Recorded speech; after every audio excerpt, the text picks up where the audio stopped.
بسم الله الرحمن الرحيم نحمده ونصلي على رسوله الكريم. Shall we continue with the chapter of Qurbani, which is called Udhiyya. Al-Udhiyyatu, the word Udhiyya, بضم الهمزة. You say it with the dwam of Hamza. Okay, so this sign that we call it in Urdu pesh. Okay, pesh. For example, and you put ba, on the ba a pesh, bo. So in Arabic, it is sometime it is called dhammatun. Sometimes it is called dhammun. And on occasion, the same sign will be called raf'un. So remember these names. There is difference when dhammatun is used, when dhammun, when raf'un. I don't want to go into detail now, but just for now, keep this with you. That dhammatun is sometimes called dhammatun, sometimes dhammun, sometimes raf'un. And in Urdu we call it pesh. So he is saying this word udhiyya, this alif, that we call it alif, in Arabic, whenever on the alif, a haraka come. Like for example, in regular Urdu, we call this hamza, and we call this alif. But in Arabic, alif is only that alif which has no haraka. Like for example, ba, this is alif. The minute you put something on alif, it becomes hamza in Arabic. Like for example, I put a fatha here, dabar. So how will you say it? Ba'a. If I put here a dhamma, ba'u.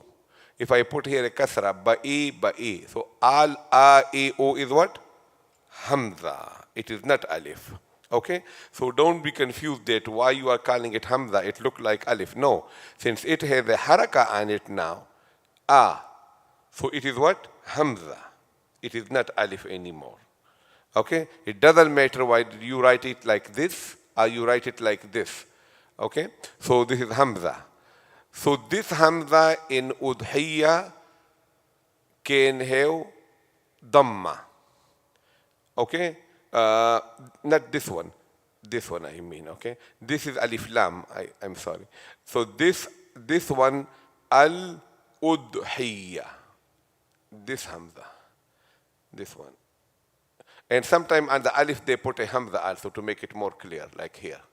Okay? So al-udhiyatu bi-dhamm al-hamzati, and the dhamm of hamza. Wa kasriha, and sometimes on this you can put a kasr, mean a there. Okay? So the same way, this haraka, which in Urdu we call it there, like waw with a kasra, with a there.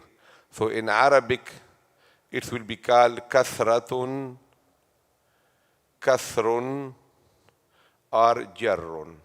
All the name. Okay, so if you are really interested, so later on, you repeat the lecture and memorize it. So that, because in this short time you cannot. Dhammatun, dhammun, dhammatun, raf'un, kasratun, kasrun, and jarrun. Use a little bit different. Not all will be the same. Jarrun is different a little bit, but at least briefly you can keep it like this with you. Okay, so al-udhiyatu bi dhammi al-hamzati wa kasriha. So how will you say? Al-udhiyatu or al-idhiyatu? Both is correct. Wa kasriha. Jarriha, like there. Okay, now. Ma'a takhfif al-ya'i. Takhfif means when there is no shadda.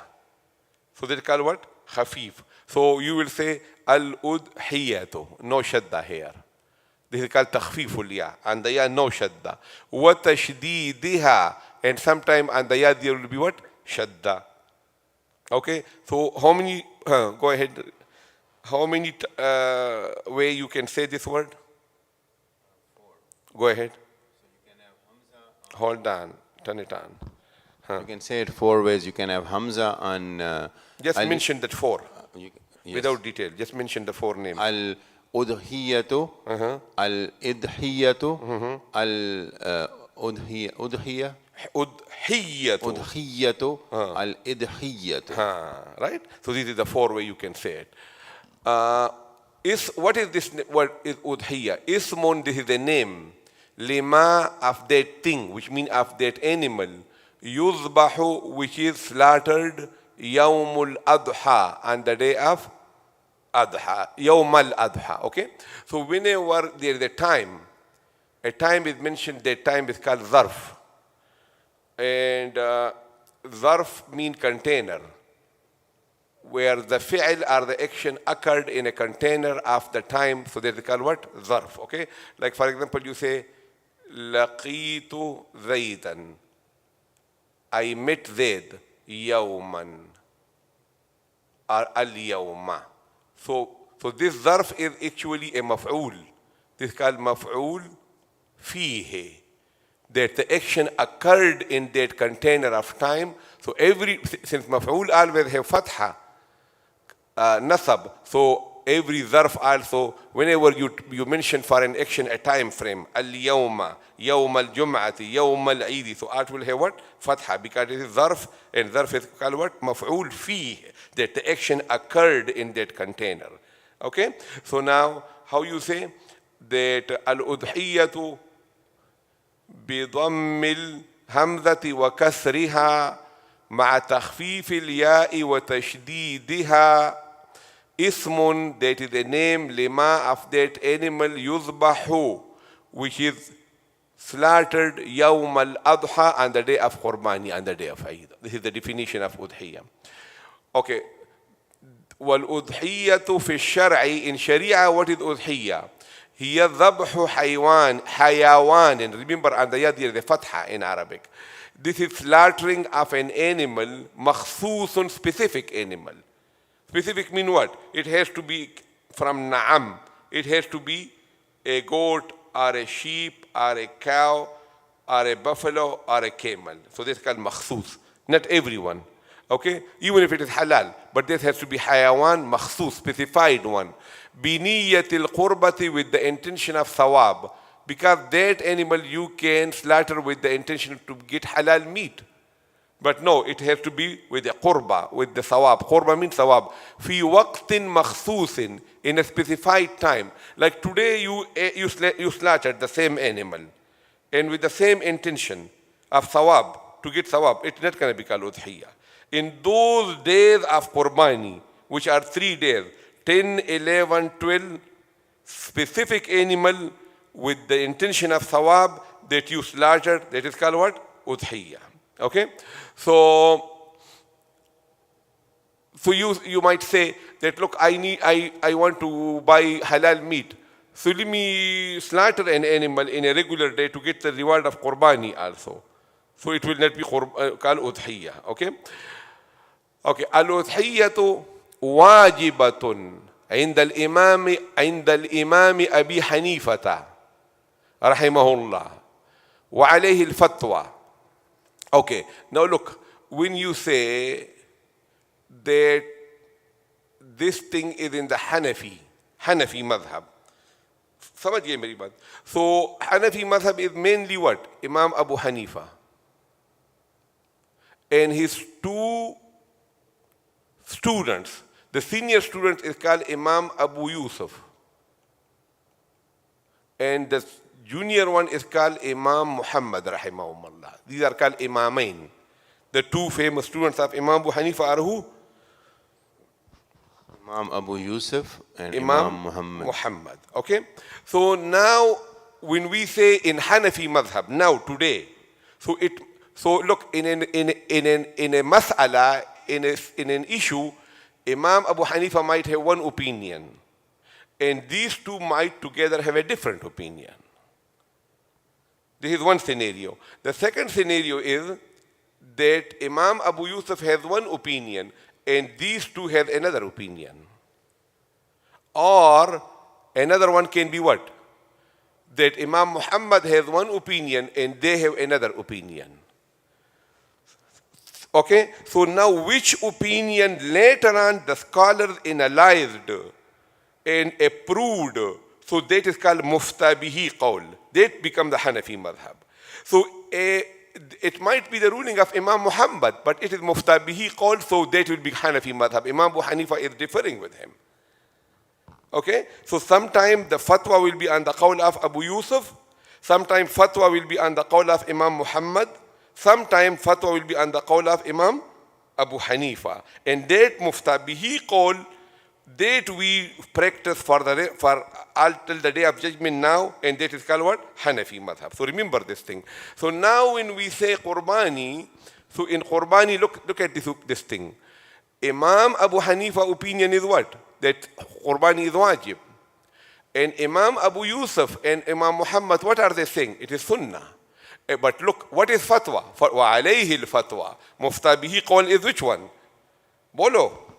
Imam Abu Hanifa. Imam Abu Hanifa. So today when somebody tells you, what is the status of Qurbani in Hanafi madhab, what will you say? It's wajib. It is wajib. Now what is wajib? Just a few words about wajib. Wajib is a hukam in Hanafi madhab that when it comes to practice, it is the same as fard in importance. Amal, when it practice in amal. And the other is aqidah, belief. The difference between fard and wajib is that a person deny fard. He say, I don't believe in this, so he become kafir. If a person he deny wajib, he is not kafir, he is fasiq. This is the difference. So what is the difference between wajib and fard? It is only theoretical. Theoretical is, like for example, a person he don't pray salat. A person is Muslim, he don't pray salat. He is called what? Tariq. He is still Muslim, he don't pray. He believe in it. It's called tariq. And a person he say, I don't believe in salat. He is munkar. Which one is kafir? Munkar. Tariq is what? A sinner. Okay, so the tariq of wajib and fard both is what? A sinner. But the munkar of wajib is what? A sinner. And the munkar of fard is what? A kafir. Munkar, that he say, I don't believe in 5 times salat. I don't believe in hajj. I don't believe in zakat. So he is what? Munkar. ये बातें समझ गए ना, basic चीज़ें है, तो मैं I am giving it some time. So now look at it now. So now wajib, Qurbani for practical purpose in Hanafi madhab is like what? Wajib. Like fard. Because wajib for practical purpose in Hanafi madhab is just like what? Fard. Okay? And in theory, if a person he say, I don't believe in Qurbani, it is just shedding of the animal, wasting the animal, I don't believe in it. So he is what? Fasiq. He is a sinner. Okay? So, al-udhiyyatu wajibatun inda al-imam Abi Hanifata. Udhiyya is wajib according to Imam Abu Hanifa rahimahullah. Wa alayhi al-fatwa. And muftabihi qawl, the authentic qawl of Hanafi madhab now is which one? This one. Okay? Wajib. Wal-udhiyyatu sunnatun mu'akkadatun. It is strongly emphasized sunnah. عند الإمامين according to his 2 famous students, Abi Yusufa, one is Abu Yusuf, wa Muhammadin, and Muhammad, rahimahumallah. Then you might be asking me the question, what about the other 3 imam? So these are called Aimma Salasa. When we study the fiqh, we call Aimma Salasa. Who is Aimma Salasa? Imam Malik, Imam Shafi'i, and Imam Ahmad. They also say it is sunnah muakkada. Okay? So according to the other 3 Aimma, it is also what? Sunnah muakkada. Emphasize sunnah. Because they don't have the category of wajib. So that is why they cannot call it fard. So they have to call it what? A strong sunnah, which is called sunnah muakkada. Chalo abhi padho. Bismillah ar-Rahman ar-Rahim. Al-udhiyatu, the Qurbani, بضم الحمزة with Dhamma and Hamza, وكسرها or the kasra, مع تخفيف without shadda, إليها الياء on the ya, وتشديدها or with shadda on the ya, Ismu, it's a ism. Ismun. So this is, Ismun. what is udhiyah? It is ismun. It is the name. It's a name. Lima yuzbaha. Yuzbahu. It is the name of that animal. It's the name of that animal that is slaughtered. Yawm al-adha. Yawm al-adha. Adha, on the day of Eid al-Adha. Qurbani. Al-udhiyatu fi shari. Udhiyya in the shara, in the definition. هي ذبح حيوان. هي ذبح حيوان. It is slaughtering. It is the slaughtering of an animal. مخصوص. Specified. بنية القربة, with the intention of reward. في وقت مخصوص, in a specified time. Oh, and you know what that is, right? Yes. The 10, 11 and 12 of Dhul Hijjah. Okay. Al-udhiyatu, the udhiyya, the qurbani, wajibatun, it's wajib, in the imami Abi Hanifa. Abi Hanifata, according to Imam Abu Hanifa rahmatullah alayh, wa alayhi fatwa, and that is what the fatwa is on. Wal udhiyatu, and the qurbani, sunnatun muakkadatun, it's a sunnah muakkada. Muakkada means emphasized sunnah. In the imamaini, among the two imams, Abi Yusufa wa Muhammada. Because Yusuf is not an Arabic name, it is a Hebrew name. So the Hebrew name cannot accept jar, kasra. Okay, so it should be Abi Yusufi, because it is the explanation of Imamain. You understand? So the same way is Maryam, the same way is Ibrahim. So you never say Fi Ibrahimi, you say what? Fi Ibrahima. So in the same way, although we want to say Abi Yusufi, but because Yusuf is not a pure Arabic name, it is so that is why it is not accepting kasra, jar. So we will say what? Abi Yusufa. Now Muhammad is Arabic name, so we come back to the jar. What will we say? Abi Yusufa wa Muhammadin. Wa Muhammadin. Rahimahuma humallah. When you use it for two, how will you say? Rahimahumullah. For you, what do you say? Rahimahullah. Rahimahullah. And for the plural, how do we say? Rahimahumullah. Okay. Wa akhir da'wana alhamdulillah.